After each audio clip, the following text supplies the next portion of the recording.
আজকে আবার চলে এসেছি আমি আমার চ্যানেলে সবাইকে স্বাগত জানাচ্ছি। আগের দিন আলোচনা করতে গিয়ে এক জায়গায় থেমে আছি। গঠনালী শ্রেণীবিভাগ বচনে সরল বচন এবং যৌগিক বচন আলোচনা কমপ্লিট হয়েছে। যৌগিক বচন আলোচনা করতে গিয়ে যৌগিক বচনের দুটি প্রধান গুরুত্বপূর্ণ বিষয় অঙ্গ এবং যোজক, এই দুটি বিষয় মনে রাখা খুব জরুরি। সেই বিষয়ে আমি আলোচনা করেছি। তার আগে একটা কথা বলিনি, এইভাবে বচন, লজিক, যুক্তিবিদ্যা ইত্যাদি বিষয় ভালোভাবে বিশদে জানতে হলে পারে আমার চ্যানেলটিকে অবশ্যই সাবস্ক্রাইব করা প্রয়োজন রয়েছে। আশা করি কথাটা সবাই মনে রাখবে। চলে যাচ্ছি আমি এর পরবর্তী আলোচনা। যৌগিক বচনের শ্রেণীবিভাগ।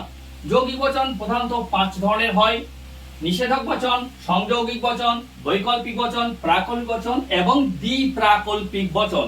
এই 5টি ভাগে যৌগিক বচনকে ভাগ করা হয়েছে। প্রথম ভাগের নাম হচ্ছে নিষেধক বচন। কোনগুলি নিষেধক বচন? যে যৌগিক বচনগুলি নয়, এমন নয় এই শব্দ দ্বারা যুক্ত থাকে অঙ্গগুলি। আরো ভালো করে বলে, যে যৌগিক বচন নয়, এমন নয়, যোজক দ্বারা গঠিত। যোজক কি আগের দিনে বলেছি, সেই যোজক দিয়ে গঠিত সেইগুলোকে বলা হয় নিষেধক বচন। যেমন ধরা যাক, এমন নয়, এমন নয় যে রোহিত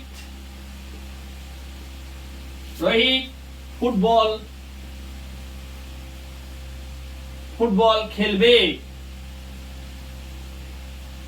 এমন নয় যে রোহিত ফুটবল খেলবে, এই যে এমন নয়।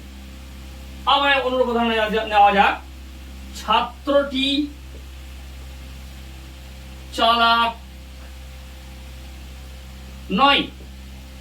ছাত্রটি চালাক নয়, এখানে নয় দিয়ে নিষেধ। এই দুটি নিষেধক শব্দ দিয়ে নিষেধ বচন সাধারণত গঠিত হয়। এখন আমরা এই নিষেধক বচনের আকারটাও দেখে নেব। যেহেতু নিষেধক বচনের উপাদান একটি, রোহিত ফুটবল খেলবে, ছাত্রটি চালাক, এক্ষেত্রে একটি বর্ণ প্রতীক নিয়েই নিষেধক বচনের আকার করা যায়। তাহলে নিষেধক বচনের আকার কি হবে? এমন নয় যে পি। বোঝা গেল? তাহলে নিষেধক বচন কোনগুলি এবং নিষেধক বচন আকার কি, আমাদের আলোচনা এখানে কমপ্লিট। পরবর্তী শ্রেণীভাগে আমরা চলে যাব সংযৌগিক বচন। এই সংযৌগিক বচন কাকে বলে বা কি? যে যৌগিক বচন এবং, কিন্তু, নতুবা, আর এই রকম ধরনের যোজক দিয়ে গঠিত হয়। যে যৌগিক বচন এবং, কিন্তু, আর, অথবা এই সমস্ত যোজক দিয়ে গঠিত হয় সেগুলোকে সংযৌগিক বচন বলে। যোজকগুলো আমরা লিখতে পারি কি? এবং, ও, আর, নতুবা, আরেকটা শব্দ ভালো হয় কিন্তু। এই যোজকগুলি দিয়ে সংযৌগিক বচন গঠিত হয়। যেমন উদাহরণ নেওয়া যাক, আমি যাব,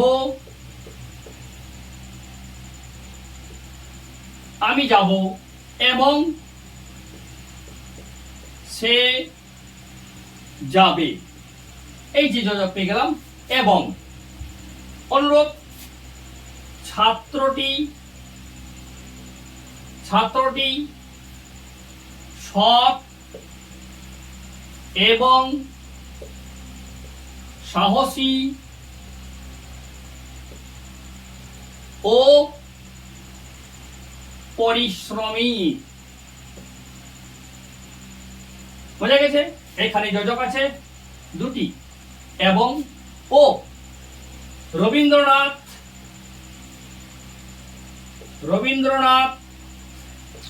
ঠাকুর হন কবি। রবীন্দ্রনাথ ঠাকুর হন কবি, কিন্তু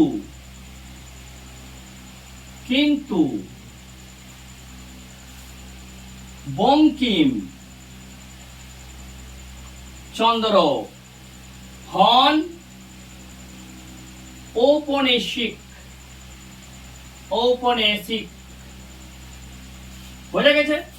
রবীন্দ্রনাথ ঠাকুর হন কবি, কিন্তু যোজক বঙ্কিমচন্দ্র হন অপরিণামী। তাহলে পরিষ্কার বোঝা যাচ্ছে সংযোগিক বচন সাধারণত বেশ কিছু যোজক দিয়ে গঠিত হয়। কোন ক্ষেত্রে একটি যোজক থাকতে পারে, কোন ক্ষেত্রে একাধিক যোজক থাকতে পারে। একটি যোজক দিয়ে হলে সংযোগী বচনের আকার যা হবে, একাধিক যোজক থাকলে পরে সংযোগের আকার কিন্তু আলাদা হবে। এই আকারগুলো একটু দেখে নেওয়া যাক। এই আকারের ক্ষেত্রে সংযোগী বচন যেহেতু একাধিক যোজক রয়েছে, ছাত্রটি সৎ এবং একটি যোজক, সাহসী ও একটি যোজক, তাহলে দুটো তিনটে যোজক দিয়ে সংযোগিক বচন গঠিত হতে পারে। শুধুমাত্র যে একটি যোজক দিয়ে সংযোগিক বচন হবে তার কোনো কথা নেই, তার কোনো মানে নেই। একাধিক যোজক থাকবে, একাধিক যোজক থাকলে পরে সংযোগিক বচনের আকার করতে হলে একাধিক বর্ণ প্রতীক দরকার। যেখানে একটি মাত্র যোজক সেখানে দুটি বর্ণতে হয়ে যাবে পি এবং কিউ।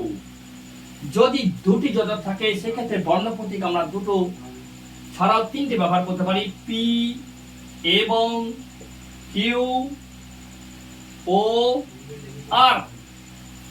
যদি আরো থাকে তাহলে আমরা আরের পর এস টি এই সমস্ত শব্দগুলো ব্যবহার করে আমরা সংযৌগিক বচনের আকার নির্ণয় করতে পারি। তাহলে পর্যন্ত যৌগিক বচনের পাঁচটার মধ্যে দুটি শ্রেণীভাগ, প্রধান দুটি শ্রেণীভাগ কিন্তু আলোচনা হয়ে গেল। বাকি যে তিনটে শ্রেণীভাগ আছে অলরেডি আগে আলোচনা হয়েছে বলা যায়। কারণ বৈকল্পিক বচন আমরা সম্বন্ধ অনুসারে বচনের শ্রেণীভাগের ক্ষেত্রে দ্বিতীয় ভাগ যেটা সাপেক্ষ বচন ছিল, সেই সাপেক্ষ বচন আলোচনা করতে গিয়ে সেখানে শ্রেণীভাগ হিসাবে বৈকল্পিক এবং প্রাকল্পিক পেয়ে গেছি। এবং বৈকল্পিক বচন কাকে বলে, প্রাকৃতিক বচন কাকে বলে উদাহরণ সহ আলোচনা করা হয়েছে। আজকে এর পরবর্তী আমাদের মনে হয় দ্বিপ্রাকল্পিকটা দেখে নিলে হয়ে যাবে। দ্বিপ্রাকল্পিক বচন কাকে বলে? যে যৌগিক বচনের সাধারণত যদি এবং কেবল যদি এই শব্দ দিয়ে গঠিত হয়, বা যে যৌগিক বচনে যদি এবং কেবল যদি এই শব্দগুলো থাকে তাহলে দ্বিপ্রাকল্পিক বচন তাকে বলা যাবে। তাহলে উদাহরণ নেওয়া যায়, দেখা যায় কোনগুলো দ্বিপ্রাকল্পিক বচন। মোহিত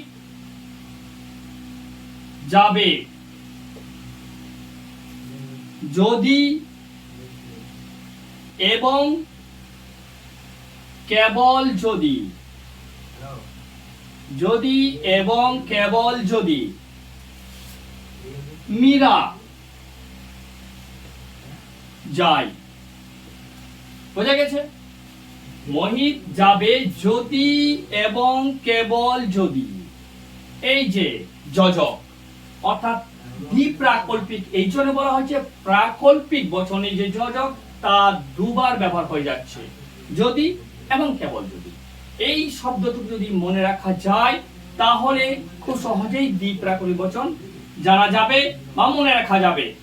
আরো উদাহরণ যদি নেওয়া যাবে, সে আসবে, সে আসবে যদি, যদি এবং কেবল যদি, এবং কেবল যদি আমি যাব বা আমি যাই, আমি যাই। বোঝা গেছে? তাহলে দ্বিপ্রাকল্পিক বচন জেনে নেওয়ার বা চিনার খুব সহজ উপায় যদি এবং কেবল যদি। আজকে তাহলে আমরা বুঝতে পারলাম যৌগিক বচনের পাঁচটা ভাগ, পাঁচটা ভাগের মধ্যে নিষেধক, সংযৌগিক এবং দ্বিপ্রাকল্পিক খুব সুন্দরভাবে জেনে নিলাম বা বোঝানো হয়ে গেল। আশা করি সবাই বুঝে গেছো। আর বৈকল্পিক প্রাকল্পিক এই দুটি ভাগ আলোচনা প্রয়োজন নেই, কারণ আগের ভিডিওতে প্রাকল্পিক বচন ও বৈকল্পিক বচন কাকে বলে, তাদের এক্সাম্পল, তাদের আকার টোটাল কিন্তু আলোচনা করা হয়ে গেছে।